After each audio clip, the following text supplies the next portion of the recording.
So what's happening today? Again, I guess the focus still on Donbass and what's to come potentially in the next few days. Yeah, I think we're starting to see that we're in the end stages of the battle for Severodonetsk.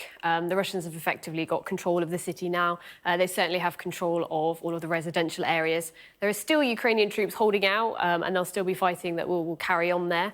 They're currently based in a chemical plant, which is in the centre of the town.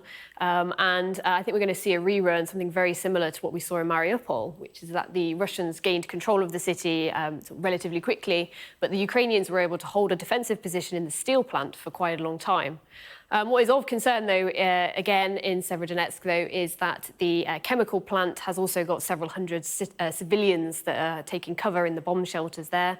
Obviously, there's a huge risk to them. We've already seen that Russian shelling of the area has caused a fire in the chemical plant, so there's some real concern there.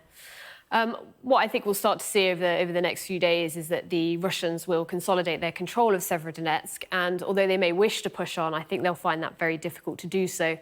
Militarily, they've spent a lot of men and equipment on trying to take hold of Severodonetsk. You know, the battle's raged backwards and forwards for a while now, and really they're going to need to take a tactical pause to try and refit and recuperate and reconstitute before they're really able to make any further movement. So I think we'll see one last burst in Severodonetsk, and then things will become slightly quieter for a week or two.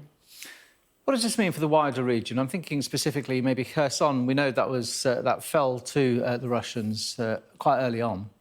Yeah, so the battle for Severodonetsk has been pretty hard fought, but this isn't because the town is militarily that important. It's mostly symbolic. It was the last major city in the Luhansk region that Ukraine wanted to be able to hold on to. Really, what's strategically important militarily, and particularly to Ukraine, is the southwest, where we've got Odessa, which is a major port. The securing of Odessa is absolutely vital to the long-term security of Ukraine. It's a key export route. And they'll also be looking not just to maintain control of it, but they'll be looking to make sure that it isn't damaged. So what that means is that they want to keep the level of the fighting well to the east in and around Kherson. And in fact, even as the battles raged for Severodonetsk, the Ukrainians have actually been fighting very hard around Kherson and have made some small advances there.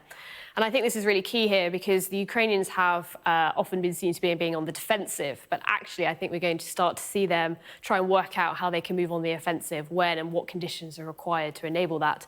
And the key focus for that will be in and around Kherson. Meanwhile, the Russians, their key aim really is to try and, consolidate their hold of Luhansk and further Donetsk, and they'll be looking to move west from Severodonetsk and clear up that salient there. They're really going to struggle because the Ukrainians, as we've seen previously, in and around Izum to the north, are still unbeaten there, and really any Russian movement further west in Severodonetsk will be really quite threatened. So, again, I think we'll see most of the fighting will take place down here in the southwest. Ukrainians, again, calling for Western support. What do they want? Yeah, so there's, kind of a couple of facets to this. So whilst they're holding the line, if you like, they're going to be looking at where the next wave of their forces is going to come from. And it's clear they're going to have Western-provided kit and equipment. The West has already promised, significant levels, but the Ukrainians are going to need support that needs to be delivered quickly and efficiently. And they also are going to need quite a significant training burden to make sure that their troops are able to use this.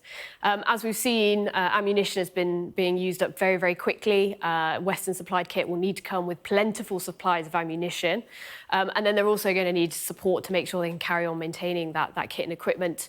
And then just as this battle perhaps becomes less kinetic and it becomes harder to see who exactly is gaining the upper hand, what Ukraine is going to really need is a measure of resolve that this Western kit and equipment is going to keep being supplied as this contest carries on throughout the rest of the year.